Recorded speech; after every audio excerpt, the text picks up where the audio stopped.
And then this business about taking everyone's guns away. Tim Walz and I are both gun owners. We're not taking anybody's guns away. So stop with the continuous lying about this stuff. Nope. Stop it right now. She's lying. She's fucking lying again. She's been wanting to take your guns away since the beginning of her career. That's all she's talked about. Over and over and over again. She's gone on shows. She speaks in front of crowds and says it. Like, I don't understand how they can get on TV and just lie. Like, nobody's going to fact check. Oh, that's right. She's friends with the ABC people. So, yeah, that wasn't going to work. Because the fix was in. But don't fret, my fellow Homo sapiens. I'm here to fact check the fact checkers. And let me tell you, this bitch was fucking lying. Again. Let's roll the tape.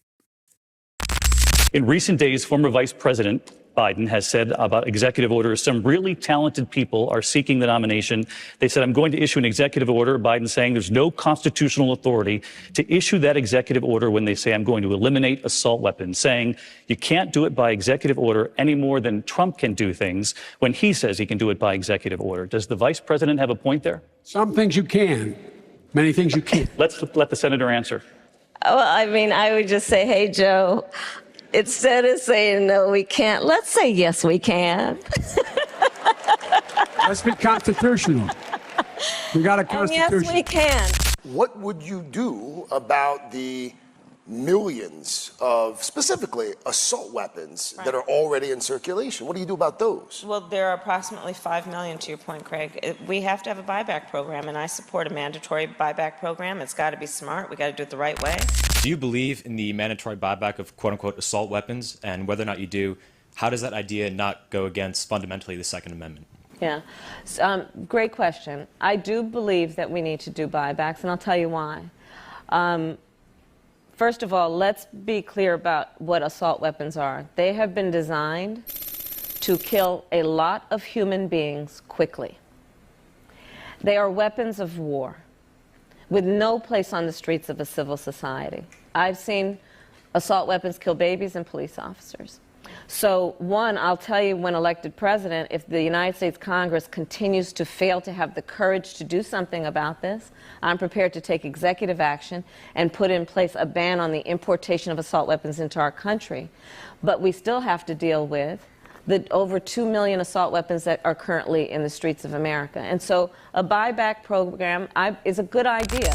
I feel very strongly that it is consistent with the Second Amendment and your right to own a gun to also say we need an assault weapons ban. They're literally tools of war.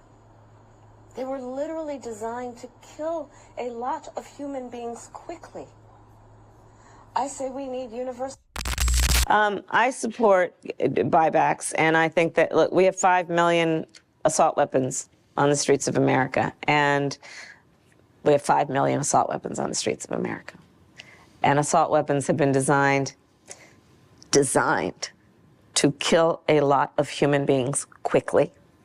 They are weapons of war, and there is no place for them on a civil society, on the streets of a civil society. And it's something I'm so passionate about and so looking forward to being president to address. We've got to deal with this. How mandatory is your gun buyback program? It's mandatory. Second Amendment? The Second Amendment, listen, we're going to have to do it the right way. There's no question about that. But we don't have any, we have to get these guns off the street. But I also, you know, I have faith in the American people to know that, you know, that we want to comply with our laws, and that I know that to be true. Adding to your gun control agenda? Yeah, I think it's a great idea, but I mean, listen, I don't think we lack for great ideas. As I've said many times, we've been having great ideas for decades. The problem is that Congress has not had the courage to act. And that is why, from the beginning, I have said, my agenda includes attempting to get Congress to act, but if they don't within the first 100 days of my administration, I'm going to take executive action.